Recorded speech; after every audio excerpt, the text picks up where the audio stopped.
Malayo na talaga ang narating ng kasikatan ng ating idolo na si Eman Calo, mga idol.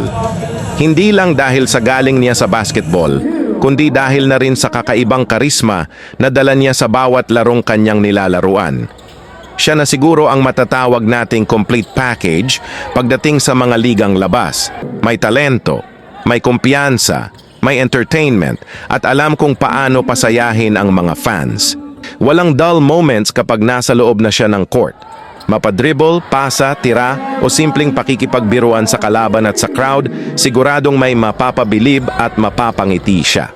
Kaya panoorin natin, mga idol, ang nakaka-amaze na kalokohan ni Eman Calo sa nakaraang liga sa Surigao City. Siguradong sulit ang bawat segundo.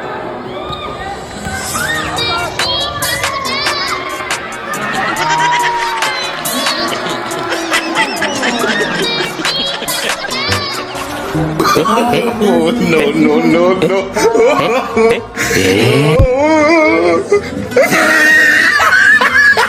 Wala nang gutom. Wala nang gutom ng Pilipino. That is my dream. No hungry Filipino. Kung lalagin ang ganyan, ikaw ay walang pupuntakan. Baka umabot ka hanggang sa puno.